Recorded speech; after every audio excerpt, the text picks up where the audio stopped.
La carga política de la pintura cusqueña sirvió al fortalecimiento de las instituciones coloniales a través de las alegorías donde se muestra la relación de la Iglesia triunfante con la monarquía española. Estas dieron paso al surgimiento de programas iconográficos propios que respondieron a las necesidades políticas y religiosas que se generaban debido a la necesidad de promover la evangelización y adaptarlas dentro de las dinámicas sociales específicas de la región andina. Con el estallido de las grandes rebeliones y procesos revolucionarios, también surgieron una serie de propuestas simbólicas que en su mayoría, debido al fracaso militar de estos, fueron destruidas como parte de las campañas persecutorias que buscaba desaparecer de la memoria local todo vestigio que recordara las pretensiones emancipadoras de los distintos movimientos insurgentes. Es por ello que toda manifestación cultural cusqueña que surgió en el seno de las rebeliones que antecedieron al triunfo de Ayacucho en 1824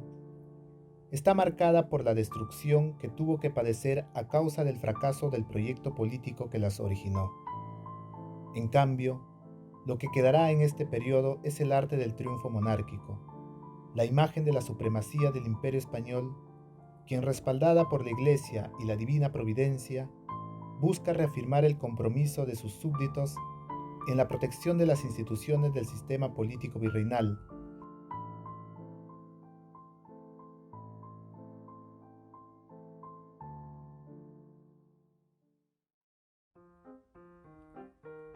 Mientras que en el arte europeo se va dando una mayor proliferación del naturalismo y un mayor interés por desarrollar los procedimientos académicos del dibujo y la pintura, el arte surandino del virreinato tardío se encamina hacia una tendencia de simplificar sus formas, reduciendo el uso del claroscuro y la diversidad cromática que permitan acentuar el volumen en las figuras, al punto de alcanzar en muchos casos formas planas y arcaizantes. Además de la disminución del uso del brocado, se va dejando de lado los paisajes tradicionales y fondos arquitectónicos monumentales que se heredaba de los grandes maestros como Diego Quispetito y Basilio Santa Cruz Pumacayao. En cambio, en este periodo, las escenas religiosas se construyeron sobre fondos neutros con predominancia de tonos azulados y la recreación de escenarios ficticios evocando estructuras retablísticas y espacios celestiales.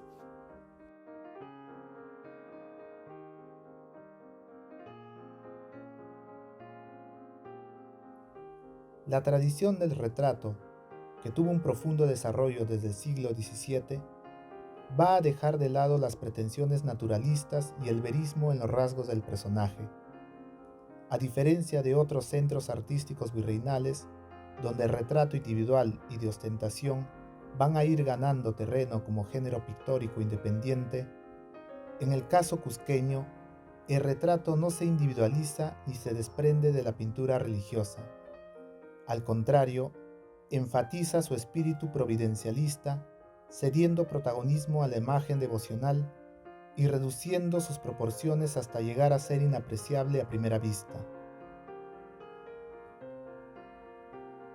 La producción de retratos individuales, aun con sus formas esquemáticas y lineales,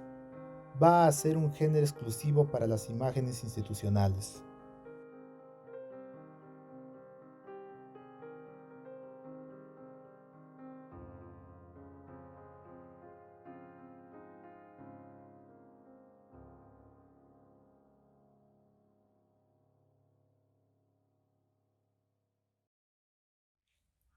La Gran Rebelión iniciada en noviembre de 1780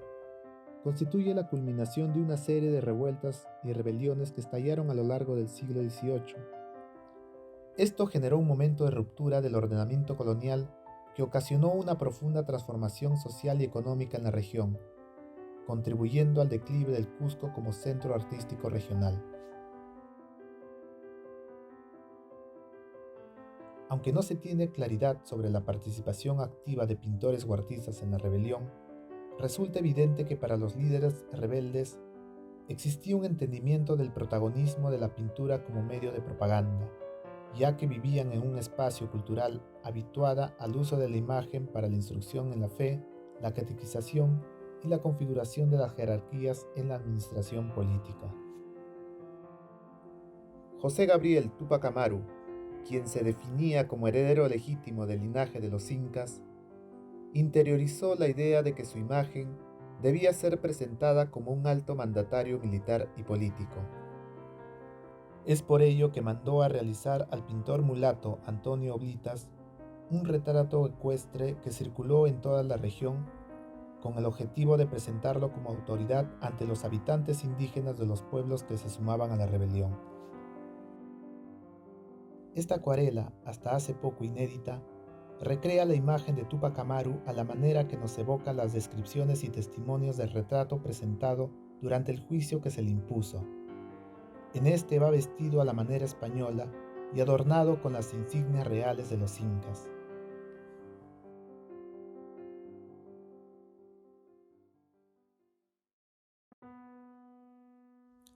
Bajo la idea de que la memoria latente del pasado histórico de los incas y el potencial político de sus símbolos influyó en la insurrección de la población indígena en el levantamiento tupamarista, el visitador José Antonio Areche ordenó la destrucción inmediata y pública de las vestimentas e insignias de procedencia incaica que eran utilizados por los descendientes incas en las celebraciones públicas, así como sus escudos y probanzas genealógicas, plasmados en pinturas alegóricas o retratos de los gobernantes incas que las élites andinas ostentaban en sus viviendas como muestra del origen de su linaje.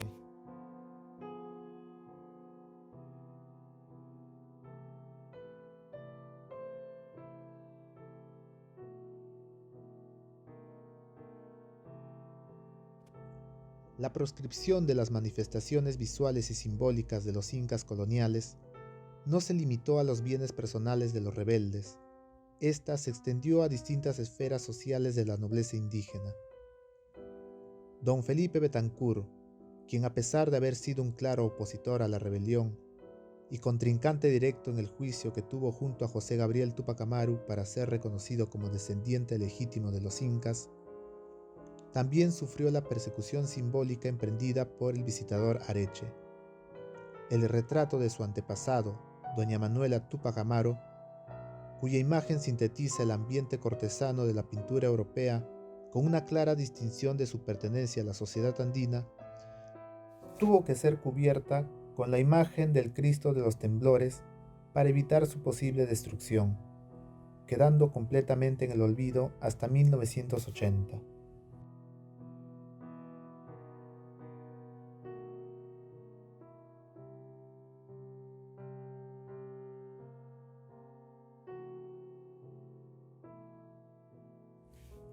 En la antigua capilla de indios, Nuestra Señora de los Dolores del pueblo de Tinta, había un singular lienzo que narra un milagro relacionado con la derrota definitiva de las tropas comandadas por Túpac Amaru y el inicio de su cautiverio tras su captura en Langui en abril de 1781. El lienzo muestra un pueblo de Tinta fortificado que se encuentra sitiado por el ejército realista al mando del mariscal José del Valle y el coronel Gabriel Avilés.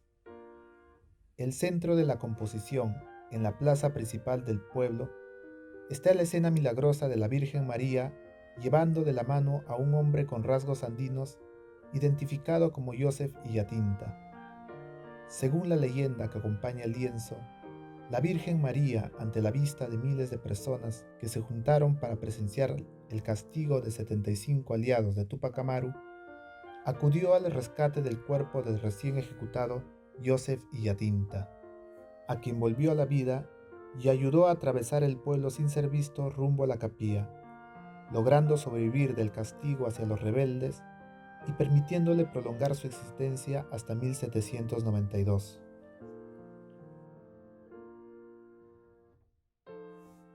Debajo de la escena de la ejecución de los rebeldes, un grupo de hombres aguardan esperando la confesión del cura que los acompaña. Delante de este grupo está la figura de un hombre en posición meditabunda y fuertemente sujeto por un cepo, de quien la tradición popular indicaba que se trataba del retrato de Túpac Amaru. Este tipo de atribuciones son muy habituales en la región, dado el fuerte interés por conocer la personalidad y aspecto del líder rebelde, cuyo arraigo popular se mantiene hasta la actualidad.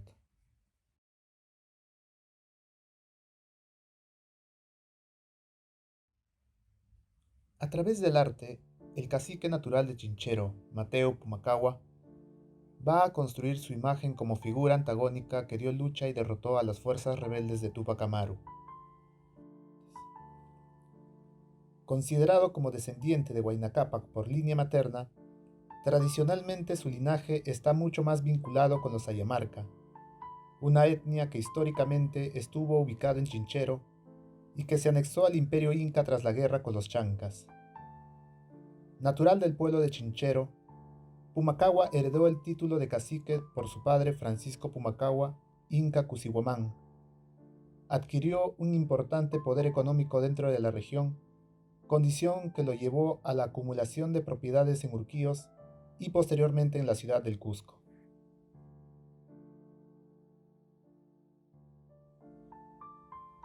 Con las restricciones planteadas por Areche contra la nobleza inca,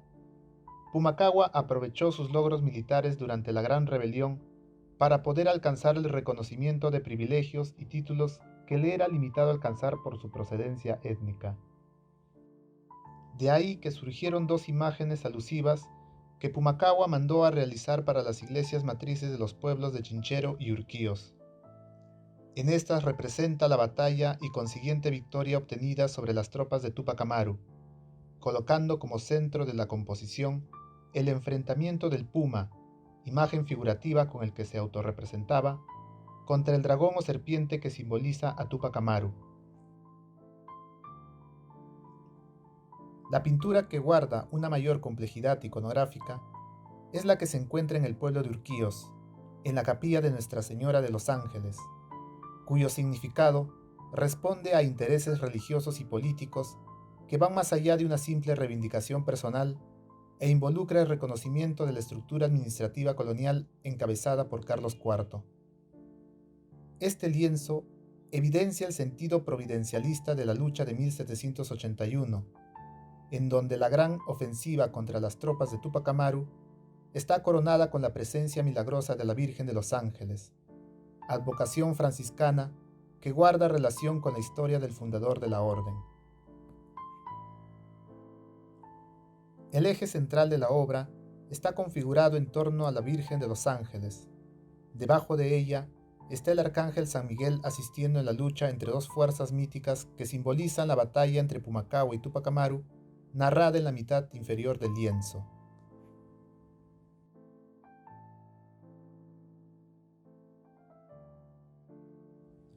Al lado de la Virgen de los Ángeles se ha colocado al obispo del Cusco, Moscoso y Peralta,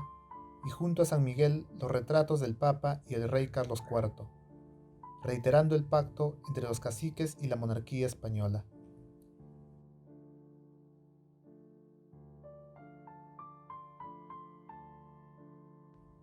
Las pretensiones de Pumacahua de seguir favoreciéndose de privilegios otorgados por el sistema virreinal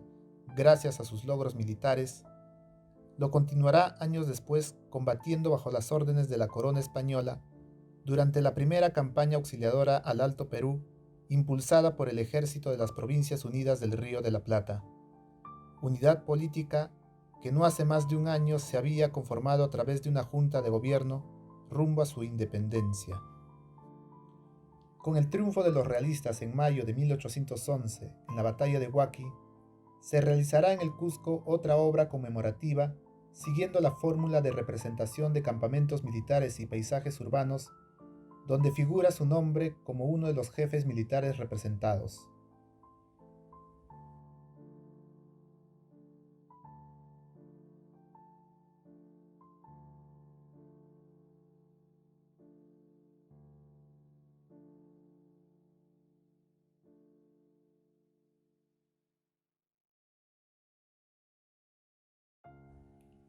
En la rebelión de los hermanos Angulo en 1814, se evidencia una propuesta mucho más sustentada de la producción de imágenes y símbolos como elementos de gran importancia para la lucha ideológica contra el antiguo régimen. amparados por la Virgen de las Mercedes como su santo patrona, eligieron la bandera color azul y blanco como símbolo patrio para la identidad del proyecto político que estaban emprendiendo. Bajo la guía ideológica del prebendado de la Catedral del Cusco, Francisco Carrascón, uno de los principales promotores de aquel levantamiento, se elaboró el boceto de un complejo programa iconográfico de carácter incaico, donde la figura central la conformaba el líder rebelde José de Angulo, reconocido como la piedra angular para la libertad de la patria. Enmarcado en una portada trapezoidal de notable reminiscencia de arquitectura inca, alrededor de esta se colocaron una secuencia de viñetas que simbolizaban las distintas ciudades andinas y sus acciones frente a la rebelión, mostrando de tal forma la legitimidad del levantamiento que se había generado desde el Cusco.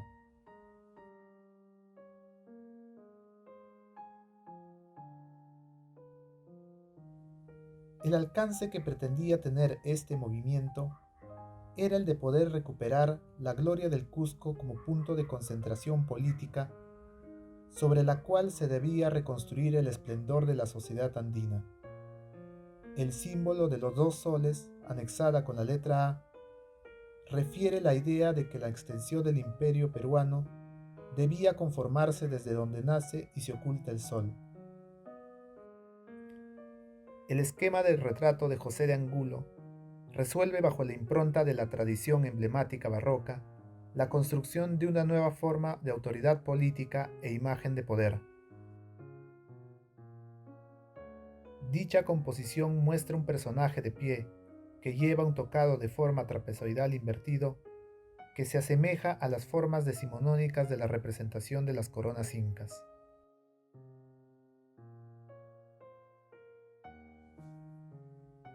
La ejecución de esta obra estaba prevista para que lo realice el artista cusqueño Pascual Olivares, el último gran maestro de la pintura colonial cusqueña que estuvo activo hasta 1837 en su taller del barrio de San Cristóbal. La producción de Olivares es poco conocida y explorada. Si bien no logró plasmar el proyecto de Carrascón, se sabe que su trabajo se orientaba a realizar refinadas imágenes de devoción con una marcada influencia del academicismo europeo, pero que a su vez guardaba una inevitable huella de su aprendizaje en los talleres cusqueños.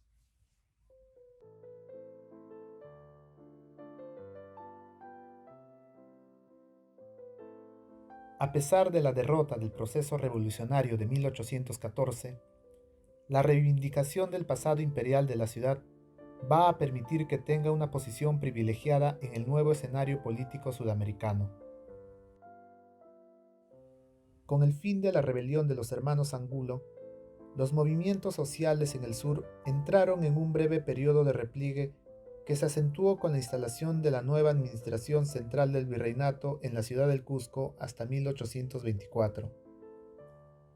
Tras el triunfo de Ayacucho, Bolívar visitó la ciudad como parte de su reconocimiento de la nueva patria independiente, pero también como un acto simbólico que sellaba la libertad política del territorio andino. A lo largo de su estancia en el Cusco, se hicieron frecuentes alusiones simbólicas al pasado incaico. El pintor Santiago Juárez plasmó una sofisticada composición iconográfica ideada por Juan Bautista Zubiaga. La obra constituye una ingeniosa fusión de elementos grecolatinos y símbolos incas, junto con alegorías clásicas y retratos de los principales oficiales que combatieron en Ayacucho. La obra pone en escena la victoria del cóndor andino sobre el león hispano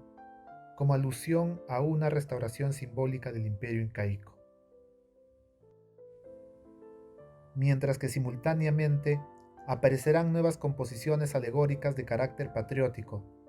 adoptadas a partir de las nuevas rutas comerciales e intelectuales que se darán con la independencia. Estos nuevos símbolos mantendrán consonancia con la tradición religiosa de la pintura cusqueña, dando un breve giro hacia temas que estén al servicio de la causa patriótica, como es el caso de la pintura del triunfo de la independencia americana, composición de influencia clasicista basado en un grabado producido por el editor inglés Rudolf Ackermann, simboliza a las nuevas naciones independientes conducidos por la figura alegórica de la libertad.